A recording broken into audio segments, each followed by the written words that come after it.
दोस्तों आज की कहानी बड़ी मजेदार है। आपने सुना होगा कि चोर घर में घुस जाए तो पुलिस पकड़ती है, शेर गांव में आ जाए तो वन विभाग वाले आते हैं।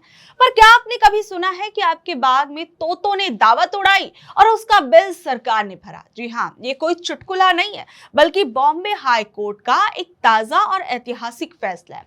मामला है महाराष्ट्र के वर्धा जिले के किसान का, जो पूरे 8 साल तक सिर्फ इसलिए लड़ता रहा क्योंकि सरकारी बाबुओं को लगता था कि तोता कोई बड़ा जानवर थोड़ी है जिसका मुआवजा दिया जाए। आज इस मामले पे मैं आपको बताती हूँ कि कोर्ट ने क्या कहा। दरअसल साल 2016 में वर्धा के हिंगी गांव में महादेव डिकाटे नाम के एक बुजुर्ग किसान रहते थे।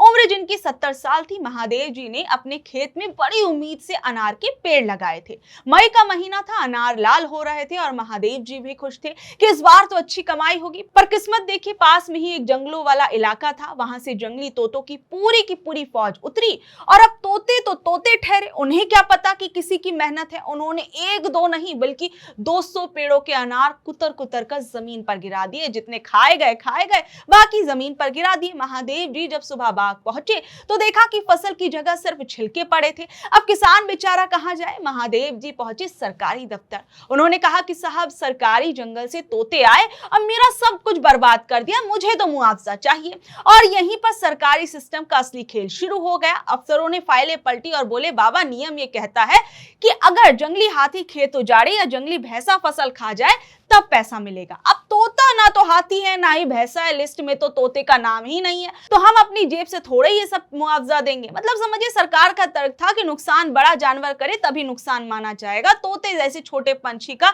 उत्पात उनकी नजर में कोई मुद्दा नहीं था। महादेव जी को बात चुभ गई। उन्होंने ठान लिया कि हार तो नहीं मानेंगे। वो पहुंच गए बॉम्बे हाई कोर्ट की नागपुर बेंच। केस चला काफी सालों तक। सरकारी वकील वही पुरानी रट लगाते रहे कि जी नियम में ये नहीं लिखा, वो नहीं लिखा। पर जस्टिस उर्मिला जोशी और जस्टिस निवेदिता मेहता की बेंच ने सरकार को फटकार लगाई और कहा कि सुनिए, तोता वन्यजीव कानून के अंदर आता है। आप ही कहते हो कि इसे मानना जुर्म है। अब अगर आप ही इसे बचा रहे हो तो इसके लिए हुए नुकसान की जिम्मेदारी जो है वो आपकी होती है।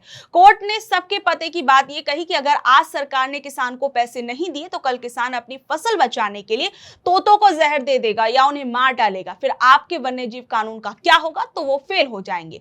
आखिरकार कोर्ट ने फैसला दिया 24 अप्रैल को, जिसमें ये कहा गया कि महादेव जी को प्रति पेड़ 200 रुपए के हिसाब से मुआवजा दिया जाए और जो उनके मुआवजे की रकम बनी वो बनी 40,000 रुपए।